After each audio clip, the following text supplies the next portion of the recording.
Halo alkane and haloarene से start करते हैं। हाइड्रोकार्बन तो वैसे भी कवर अप हो जाता है जब भी कोई भी फंक्शनल ग्रुप आता है। तो the first question is, try सबको करना है, ट्राई नहीं करोगे फिर तो नहीं आएगा बेटे। कंसिडर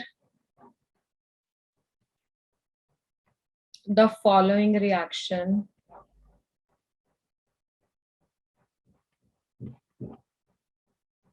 ये रिएक्शन ऐसे दिया हुआ था। CH3, यहाँ पे H दिया हुआ है, यहाँ पे C6H5 दिया हुआ है, यहाँ से Br दिया हुआ है और NaOH और SN2 दिया हुआ है। अब कहानी आप लोगों को समझ में आ रही होगी। अब हमारे पास इसमें ऑप्शन दी हुई है प्रोडक्ट्स के लिए। पहला है CH3, फिर OH, फिर C6H5, फिर H दिया हुआ है। बी ऑप्शन में ऐसे दिया हुआ है C6H5, OH दिया हुआ है, CH3 दिया हुआ है और H दिया हुआ है। सी ऑप्शन में CH3, H, C6H5 और OH। डी ऑप्शन में OH, C6H5, CH3 and H। चलो जल्दी जल्दी से अपना आंसर चैट बॉक्स में टाइप करो, so that I will get to know कि क्या लग रहा है तुम्हें।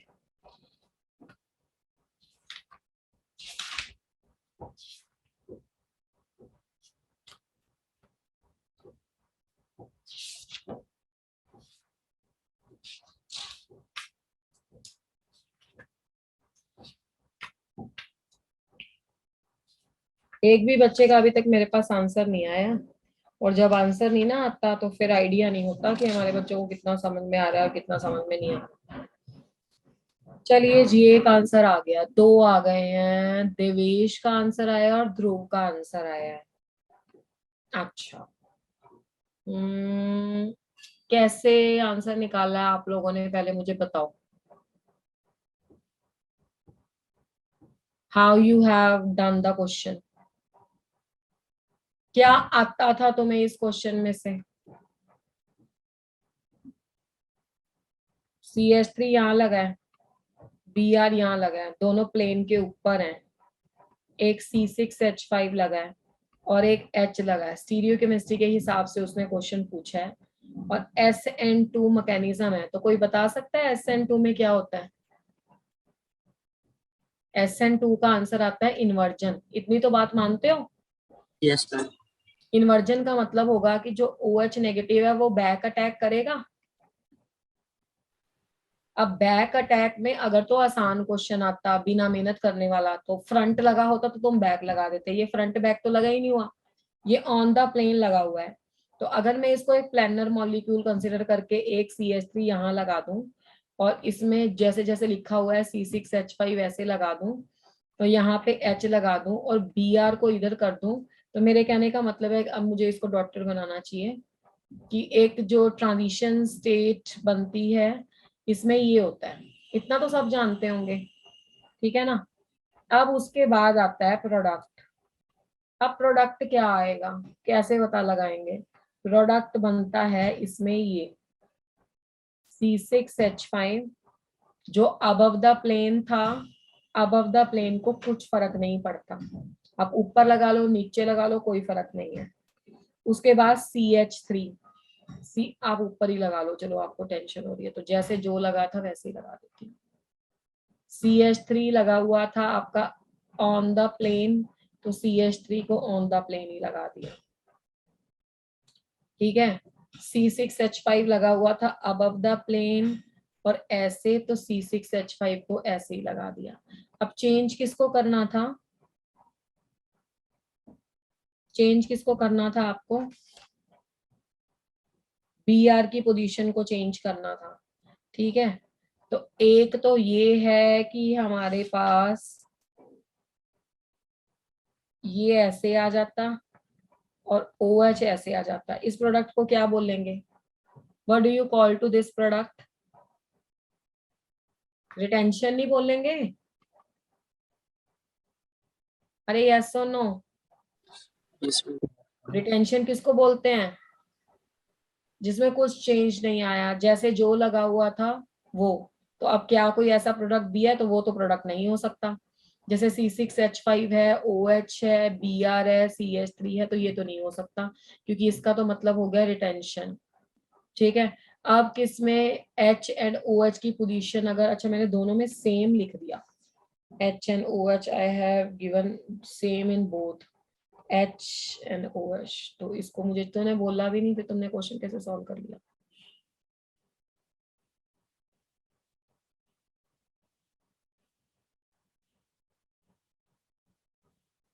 तो A होना चाहिए। ये नहीं बनेगा। जो प्रोडक्ट बनेगा वो ऐसे बनेगा, CH3 C, उस पे OH ऐसे चला जाएगा, C6H5 ऐसे आ जाएगा और H आएगा on the plane of paper. तो A इज a correct answer. Next question, CH3 CH2 CH double bond CH2 plus HBr in the presence of peroxide. हद से ज्यादा आसान क्वेश्चन है। ठीक है। और ROOR भी लिखा हुआ है, वैसे तो इसे RCOR लिखना चाहिए, पर चलो एनी हाउ। ठीक है, तो इस वाले केस में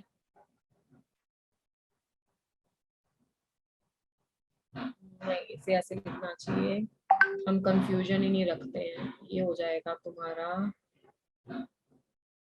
R C double bond O C double bond R, तो यानी कि RCO फिर O फिर O फिर CO और R।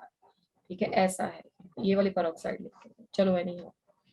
अब इसमें लिखा हुआ है कि X और Y, और X और Y के नीचे लिखा हुआ है मेजर और माइनर। ठीक है। अब ए ऑप्शन दिया हुआ है Br CH2 CH2 CH double bond CH2 and C2H5 CH Br और CH3। B is C2H5 CH2 CH2 Br and Br CH2 CH2 CH double bond CH2. Third है C2H5 CH2 CH2 Br and C2H5 CH Br and CH3. And the D option is C2H5 CH Br CH3 and C2H5 CH2 CH2 Br। चलो इसके बारे में सोचो क्या हो सकता है।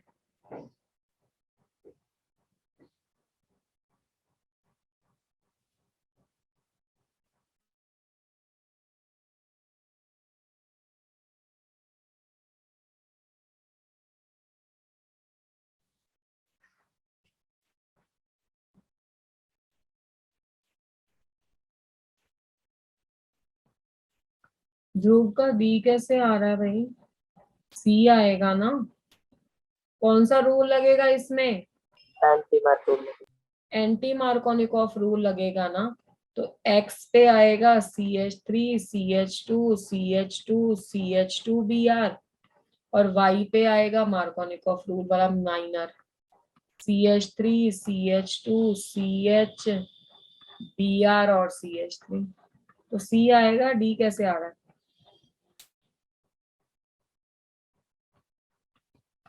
Third question, which of the following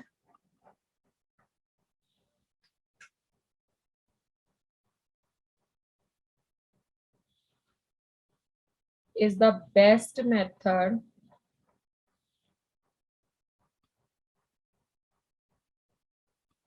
for synthesis of 1-bromo 3-chlorobenzene.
चलो, कौन सा बेस्ट मेथड है 1-bromo 3-chlorobenजीन बनाने के लिए? सोच समझ के आंसर दो। ऐसे क्वेश्चन जेई में भी आते हैं, नीट में भी आते हैं।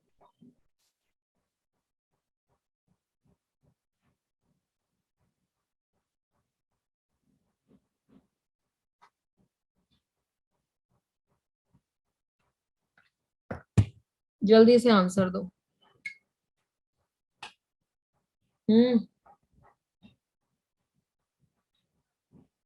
दोनों करो।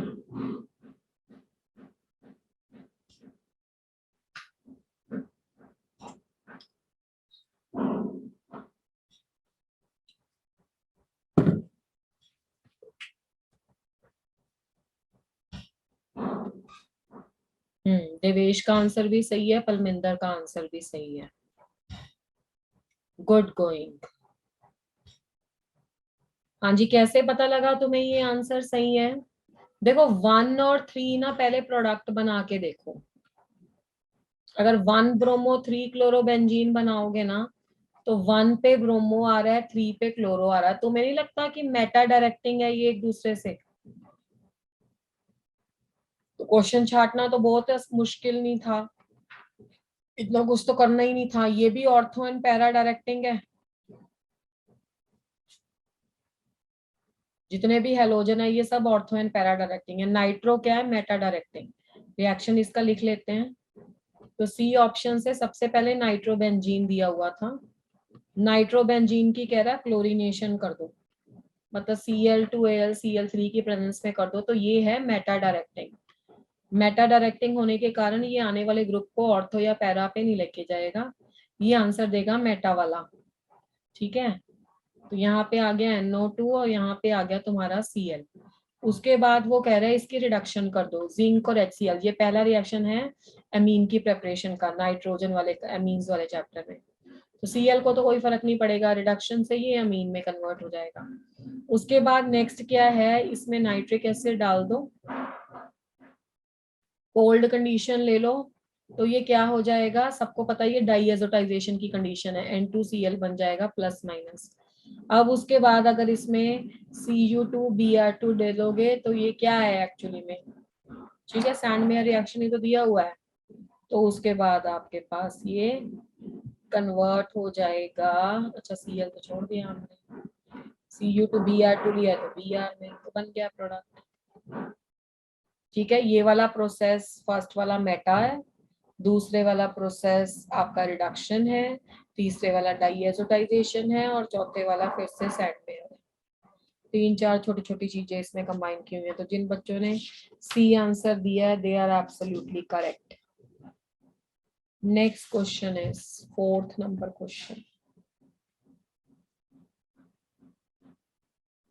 The order of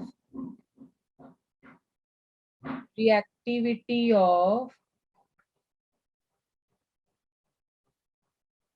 halides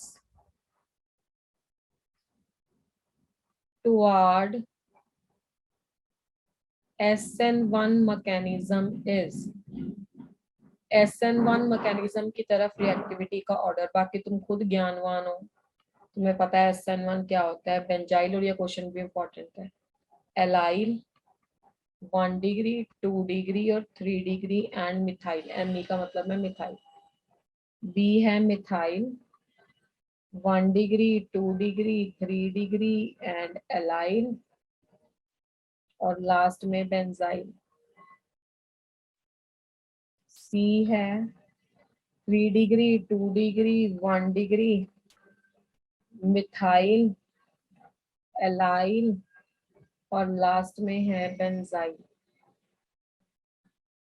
B में है बेंजाइल सबसे पहले, फिर उसके बाद है एलाइल, फिर उसके बाद है 3 डिग्री 2 डिग्री एंड 1 डिग्री, फिर मिथाइल। मेरे ख्याल से क्वेश्चन की ऑप्शन सोचनी भी नहीं पड़ेंगी, इतना आसान क्वेश्चन है। आंसर इट क्विकली, बहुत आसान क्वेश्चन है ये तो। एक नहीं, मुझे 8 के 8 बच्चों के आंसर चाहिए। इतना तो मेक श्योर कर लो कि इस क्वेश्चन, परमिंदर सही है बेटे, इस क्वेश्चन से मेक श्योर कर लो कि तुम्हें SN1 जो सिंपल क्वेश्चन आ गया उसकी नॉलेज है। SN1 रिएक्शन में क्या बनता है? अच्छा चलो आया एक आंसर, देवेश का भी, देवेश का नहीं सही है। SN1 रिएक्शन में बनता है कार्बोकटायन, तो यानी कि more the stability of carbocation, Devesh अब सही है, more the stability of carbocation, जितनी ज्यादा कार्बोकटायन की स्टेबिलिटी होगी more will be the rate of SN1 sorry, more will be the rate of SN1। तो इसमें सबसे ज्यादा रिएक्टिव बेंजाइल होता है, फिर एलाइल होता है, फिर 3 डिग्री, फिर 2 डिग्री, फिर 1 डिग्री। और ये बहुत बार क्वेश्चन आता है कि बेंजाइल एलाइल और इसमें 3 डिग्री 2 डिग्री 1 डिग्री कैसे करेंगे। ठीक है, Yes. 5th question. Arrange the given set of compounds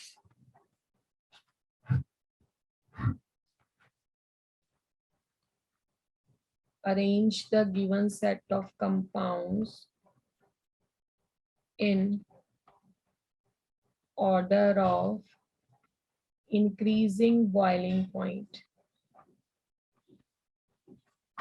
The one is 1 chloropropane, second is isopropyl chloride, third is 1 chlorobutane.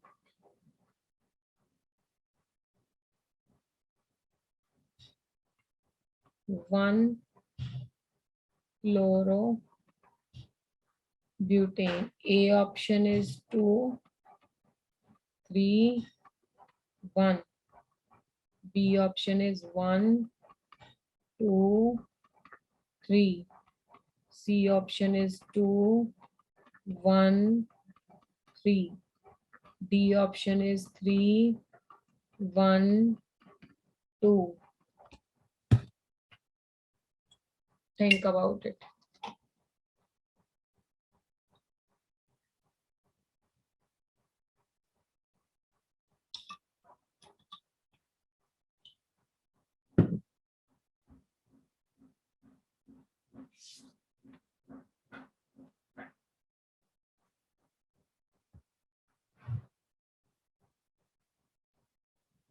Devesh सही है, पर एक ही ऑप्शन, अच्छा एक क्वेश्चन में क्या, पलमिंदर का भी सही है। Okay, who is going to explain why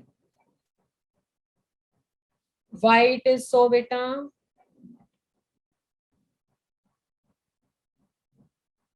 boiling point decreases with the what बच्चा?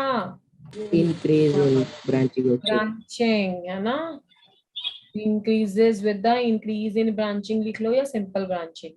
तो जो आइसोप्रोपाइल है उसमें ब्रांचिंग हो रही है, तो उसका सबसे कम होना चाहिए, ज्यादा होना चाहिए?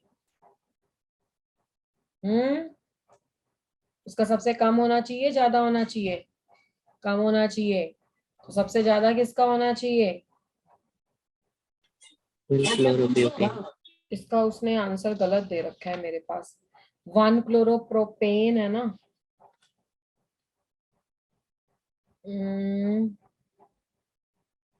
मैं वर्डिंग में लिख देती हूँ, ऐसे नहीं समझ आएगा। सबसे ज्यादा होगा इंक्रीजिंग ऑर्डर, पता नहीं उसका कोई ऑप्शन है या नहीं। सबसे ज्यादा होगा 1 क्लोरोब्यूटेन का, है ना? है थर्ड सबसे ज्यादा है। फिर उसके बाद ये वाला है, तो ये और ये तो नहीं हो सकते।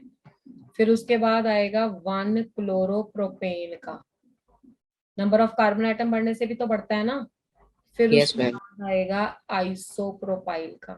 तो ठीक है, बन रहा है भाई, सी बन रहा है, आइसोप्रोपाइल क्लोराइड। ठीक है जी। Yes, ma'am. चलो 6th question.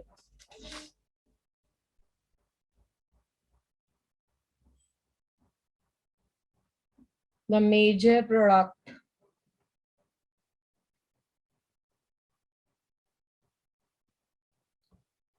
in the following reaction is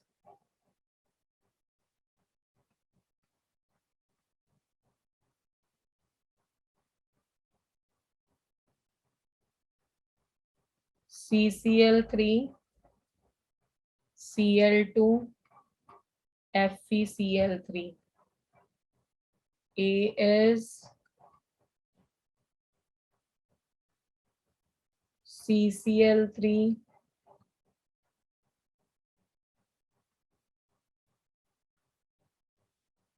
Cl. B is Cl, CCl3. C is benzene. D is CCl3 and then Cl. चलो लगाओ दिमाग, क्या क्वेश्चन है, क्या मैकेनिज्म है, क्या हो सकता है, कैसा ग्रुप है, कौन उससे आइडिया होगा कि क्या बनेगा। देखो कई बार पेपर में सिंपल क्वेश्चन नहीं पूछता है, फ्रीडल क्राफ्ट से उससे मिलता जुलता क्वेश्चन पूछता है।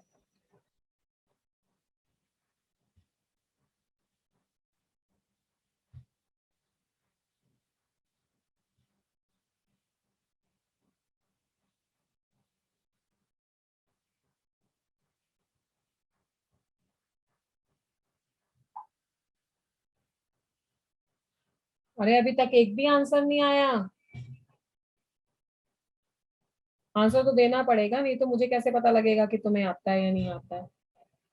अरे ये मेरी प्रैक्टिस नहीं करवानी है, मुझे क्वेश्चंस की प्रैक्टिस नहीं करानी है। ध्रुव नॉट करेक्ट, पता नहीं तुमने क्या सोच के ये आंसर दिया, ये आंसर एक्सपेक्टेड नहीं था तुमसे। और कोई बच्चा?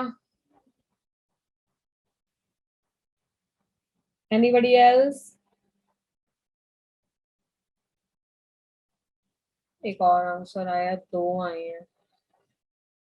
एक आंसर आया है पलमिंदर का और एक आंसर आया है देवेश का, और दोनों के आंसर सही नहीं है। और बताओ कोई, लेट्स सी इसका क्या आता है। और कोई, I just want anybody to explain as well as to solve this. ऐसे तो फिर इसका मतलब ये हो गया कि तुम्हें पता ही नहीं है क्या कहानियां हो रही हैं।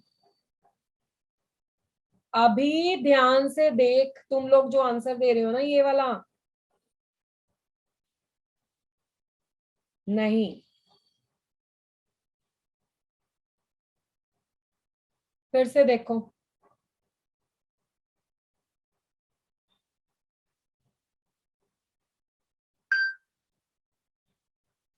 तुम्हें CCl3 की नेचर नहीं अभी तक पता लगी कैसी है? CF3 CCl3 electron withdrawing group है -I इफेक्ट से, और -M इफेक्ट से तो खैर नहीं कह सकते क्योंकि लॉन पेयर ऑफ इलेक्ट्रॉन लेके कहाँ जाएगा। इसका स्ट्रॉन्ग -I इफेक्ट है। तो इलेक्ट्रॉन विड्रॉइंग ग्रुप कैसे डायरेक्टिंग होते हैं? Meta directing. मतलब गिवन ऑप्शन में से तुम मेटा ही नहीं पहचान पाए कि कौन सी है। दिस इज रियली बैड ना, अगर हमें यही नहीं पता लगे मेटा क्या है। ये ऑर्थो है, मेजर ग्रुप तो ये है ना, तो ये उसका ऑर्थो है। ये उसके विद रिस्पेक्ट टू क्या है? अगर मैं ग्रुप को यहाँ पे लगा दूं तो तुम पहचानोगे, है ना।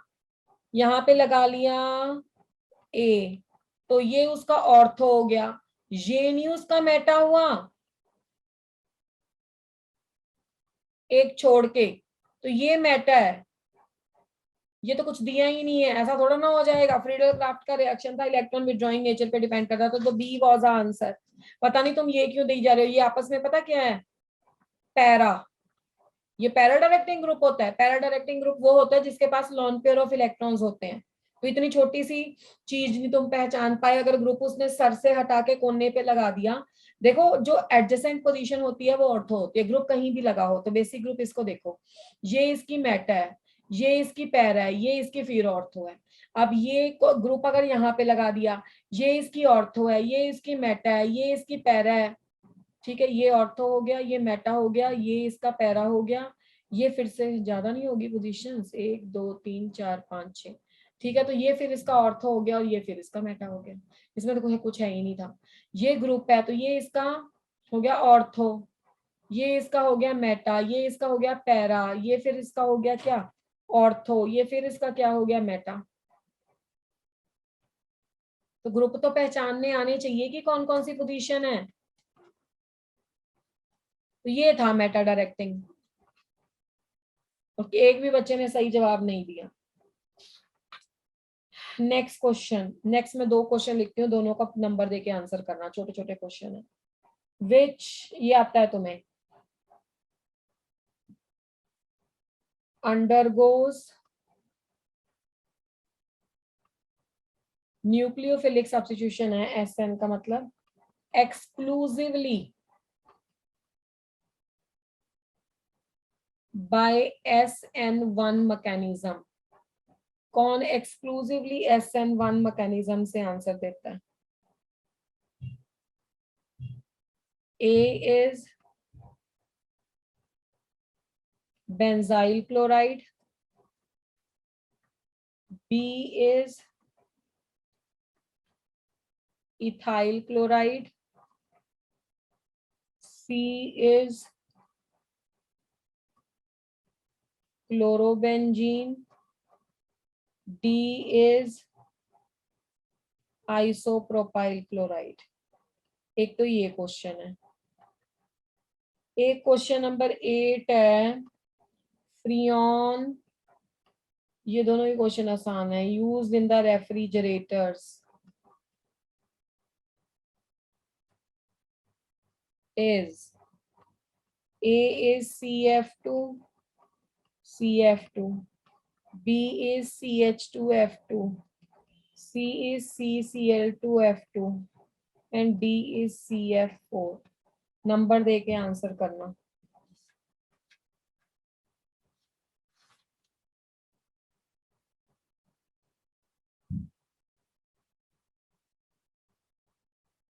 दो आंसर आए हैं मेरे पास। बलविंदर का आंसर नहीं समझ आया, 7:1 का क्या मतलब है। ध्रुव का भी नहीं समझ आया, ध्रुव का आ गया समझ। ध्रुव तुम्हारा 8th का आंसर तो सही है, देवेश का 7th का सही है। क्वेश्चन 1 नहीं, ऑप्शन 1। 7 का बेंजाइल आएगा, अभी पहले ऑर्डर लिखवाया था, और ये जो गैस थी ये है क्लोरोफ्लोरोकार्बन, CCl4 को हाइड्रोजन फ्लोराइड डालने से ये रिएक्शन मुंह के बनती है। ठीक है जी, तो 9 number question. An alkyl chloride A on the reaction with magnesium in the dry ether followed by treatment with ethanol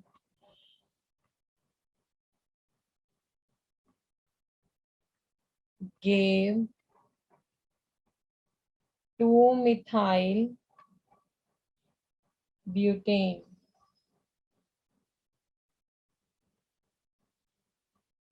Give the possible structure.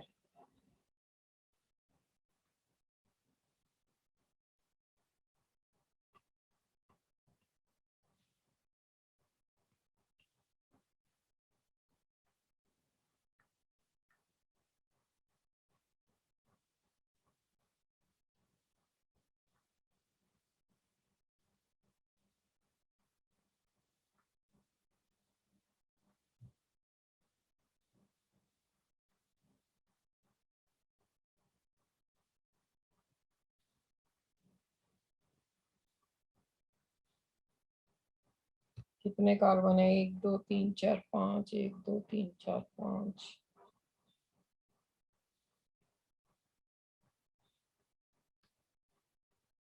चलो जी बताओ क्या हो सकता है 9th का।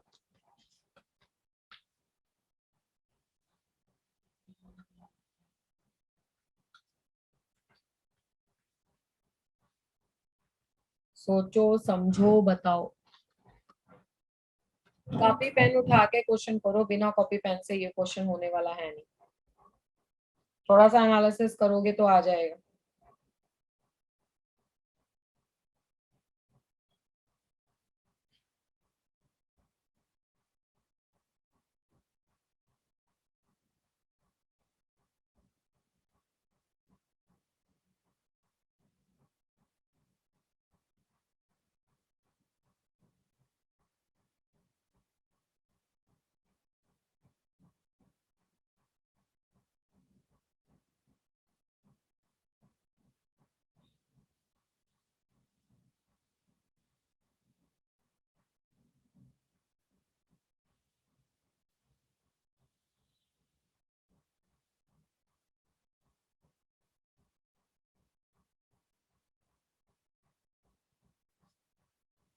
दे रही हूँ, 1 मिनट करो सॉल्व।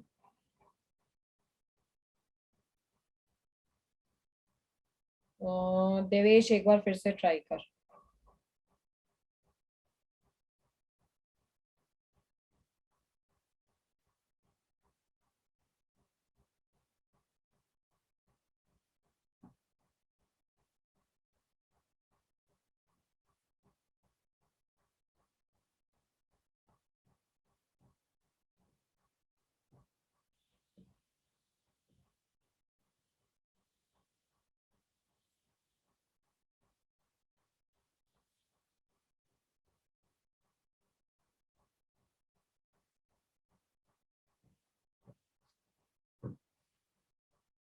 अभी का भी नहीं करेक्ट, पलमिंदर का भी नहीं करेक्ट, ध्रुव का करेक्ट है।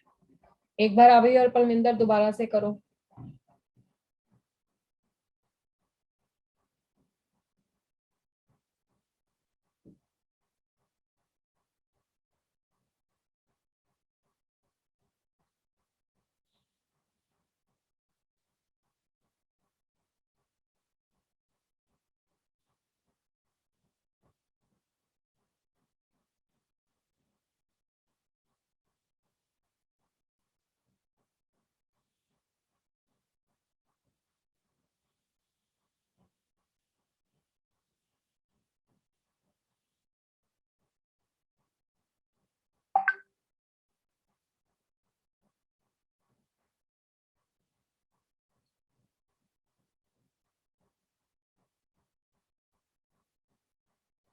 देवेश का अभी भी नहीं सही।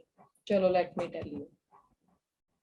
वो कह रहा है कोई एक एल्काइल क्लोराइड है जो मैग्नीशियम के साथ करते हैं तो 2 मिथाइल ब्यूटेन प्रोडक्ट आता है, तो प्रोबेबल स्ट्रक्चर क्या होगी। देखो इसका सॉल्यूशन क्या हो सकता है। पहली बात तो फाइनल प्रोडक्ट जो मैग्नीशियम के साथ ट्राई करके आता है, ठीक है, उसका आंसर उसने दिया हुआ था, अभी नॉट करेक्ट, उसका आंसर उसने दिया हुआ था 2 मिथाइल ब्यूटेन, है ना। That with the ethanol give this 2 methyl butane, मतलब ये वाला कुछ आंसर है। देवेश आप करेक्ट है, ऐसा कुछ आंसर है। ठीक है, तो एल्काइल ग्रुप की स्ट्रक्चर ऐसी होनी चाहिए। अगर मैं अल्काइल ग्रुप की स्ट्रक्चर लेती हूँ, पहली ऑप्शन में दिया हुआ है एक Cl से, ठीक है, चलो मैं सबका रिएक्शन करके देखते हैं। पहले वाली ऑप्शन में दिया हुआ था CH3 ट्वाइस C, उसके साथ Cl, CH2, CH3 और मैग्नीशियम। तो जब इसको मैग्नीशियम के साथ ट्राई करते हैं तो देखो C और Cl के बीच में मैग्नीशियम आना है, तो CH3 ट्वाइस हो जाएगा, C इसके साथ आ जाएगा Mg और Cl, फिर आ जाएगा CH2 CH3। ठीक है, अगर अब आप इसको आगे ट्रीट करो अल्कोहल से C2H5OH, तो आपके पास जो प्रोडक्ट बन जाएगा वो क्या बन जाएगा, कुछ ऐसे बन जाएगा CH3 twice CH, CH2 CH3। ठीक है, ये प्रोडक्ट बन जाएगा। तो ये हट जाएगा, यहाँ पे H लग जाएगा, है ना, ये नेगेटिव हो जाएगा, ये प्लस हो जाएगा। और यहाँ पे इसको H मिल जाएगा, क्योंकि मैग्नीशियम प्लस होता है, ये नेगेटिव होता है, तो नेगेटिव को तो हाइड्रोजन मिल जाएगा, और ये वाला पार्ट इसके साथ चला जाएगा, और बाय प्रोडक्ट कुछ ऐसा निकल जाएगा MgO, C2H5 और Cl, तो ये आता है प्रोडक्ट। अब क्वेश्चन में एक तो ये हो सकता था, सेकंड वाले में देख लो, सेकंड वाले में CH3 ट्वाइस दिया हुआ है, फिर CH, फिर CH2, फिर CH2, फिर Cl, है ना, इतनी कहानी है। अगर फिर मैग्नीशियम के साथ किया तो बन गया CH3 twice CH, CH2, CH2, Mg और Cl, ये बन गया। अब इसमें करोगे बेटा C2H5OH के साथ, कहानी फिर से यही है, ये नेगेटिव ये प्लस, यहाँ पे H लग जाएगा, तो CH3 twice CH, CH2 CH3 यहाँ पे बन जाएगा, जो हमें चाहिए ही नहीं। और Mg के साथ और एक O C2H5 लग जाएगा, और एक लग जाएगा तुम्हारा Cl। Third option, third option क्या थी दी हुई, थर्ड ऑप्शन में दे रखा है, थर्ड भी ऐसा ही है, सीधा वाला है ना।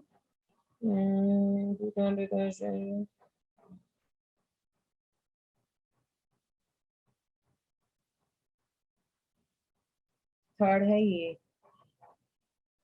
CH3 CH2 CH2 CH2 and Cl। इसमें तो आप मान ही नहीं सकते ना, इसमें तो जो आंसर आएगा वो सीधा सीधा वाला आएगा, 1 2 3 4 5। ठीक है, और आपको चाहिए ऐसा आंसर जिसमें ऐसा, ऐसा, ऐसा, ऐसा और ऐसा, तो ये पहली नंबर ऑप्शन में भी आ रहा है और 2 नंबर ऑप्शन में भी आ रहा है। ठीक है, तो इसका मतलब है डी ऑप्शन करेक्ट होगा, ए एंड डी वाला, ए एंड बी वाला। ठीक है ना, मतलब आपको जो प्रोडक्ट बनाया है उस हिसाब से देख लेना है। ग्रिग्नार्ड रीजन का रिएक्शन जब अल्कोहल के साथ करते हो तो मैग्नीशियम के साथ O C2H5 जाएगा और नीचे आ जाएगा H, एल्केन फॉर्म हो जाएगा।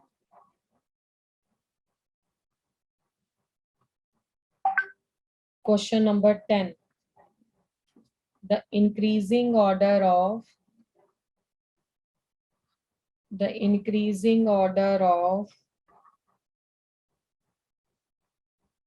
hydrolysis, the increasing order of hydrolysis of the following compound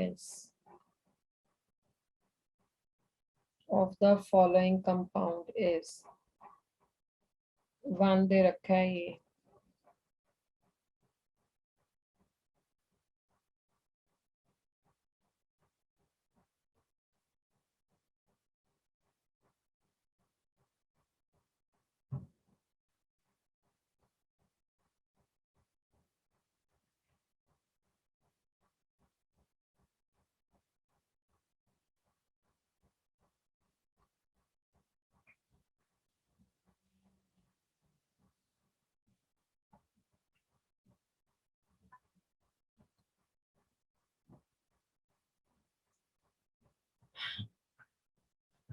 ये देखो क्या हो सकता है।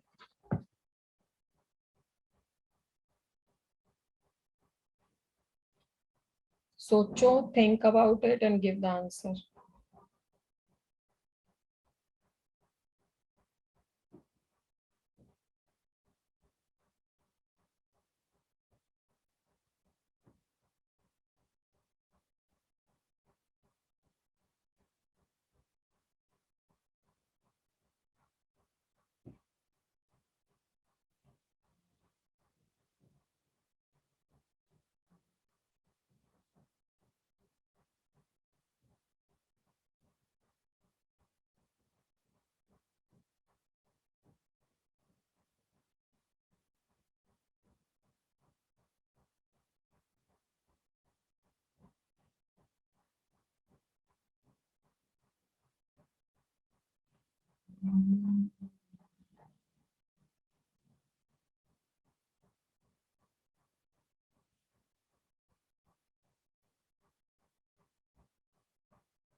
इतना टाइम नहीं है, एक भी आंसर नहीं आया अभी। क्विकली।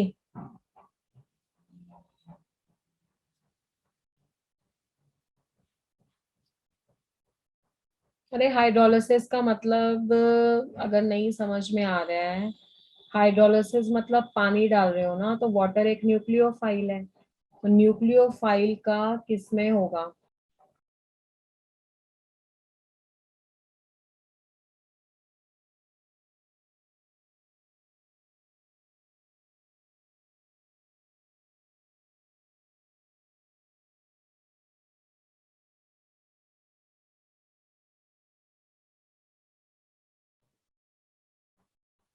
एक आंसर आया है 1324।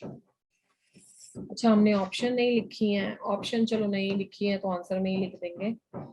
हाँ जी, सबसे पहले तो अगर ये क्वेश्चन होता है तुम्हारे हाइड्रोलिसिस के हिसाब से, जिसमें ये न्यूक्लियोफाइल है, तो न्यूक्लियोफाइल है तो SN1 से जाएगा रिएक्शन, क्योंकि ये तो वीक एसिड है, या वीक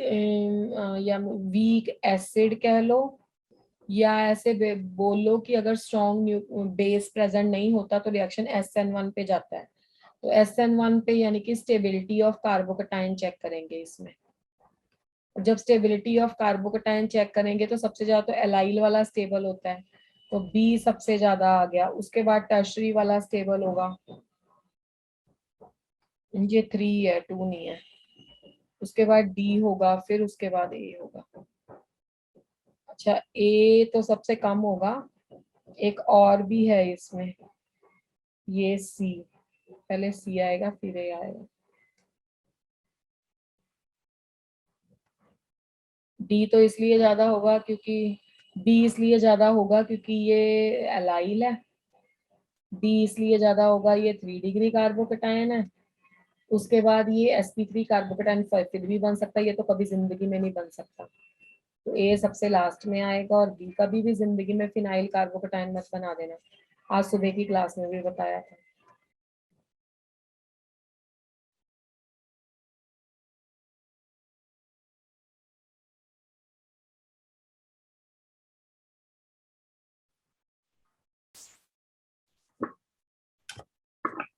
11 नंबर क्वेश्चन।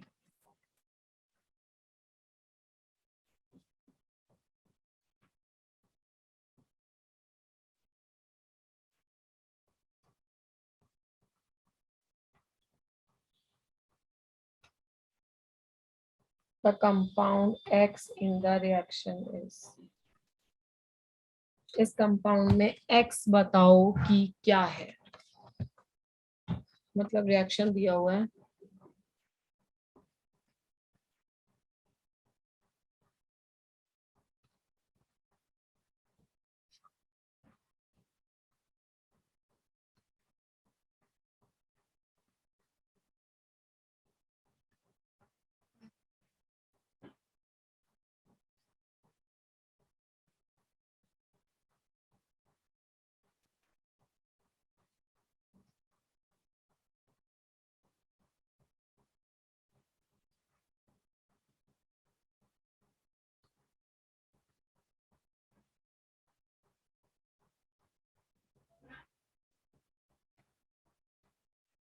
चलो सोचो।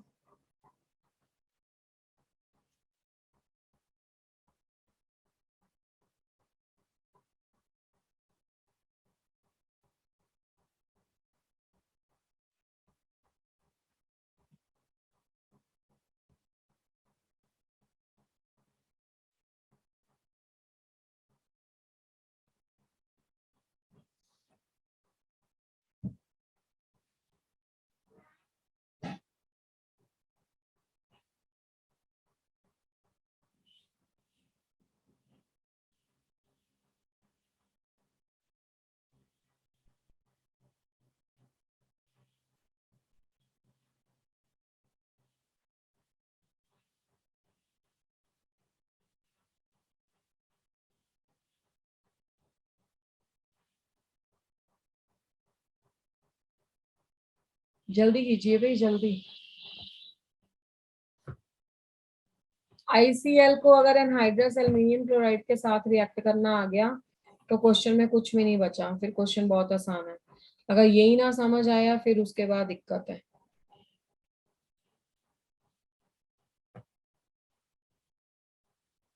ICl को जब एनहाइड्रस एल्युमिनियम क्लोराइड के साथ करते हैं तो आपके पास Cl तो चला जाएगा उसके पास और I+ फॉर्म हो गया।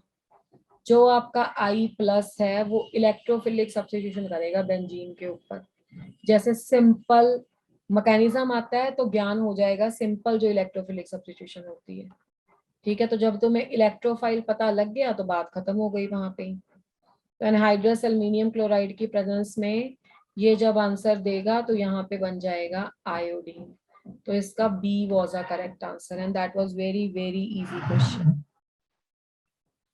तो this is all about for today. इन 11 क्वेश्चंस को मैंने haloalkane and haloarene से लिया था। नेक्स्ट क्लास में जो रैंकर्स की क्लास होगी उसमें फिनॉल, उससे नेक्स्ट क्लास में आपके कार्बोनिल कंपाउंड और उससे नेक्स्ट में आपके एमीन्स के क्वेश्चन लेंगे। ठीक है, Yes. हाँ ये काफी बच्चों ने सही आंसर दिया था। गुड, चलो ठीक है बेटा, see you on Friday now. Okay जी, Thank you. Bye. Thank you, ma'am.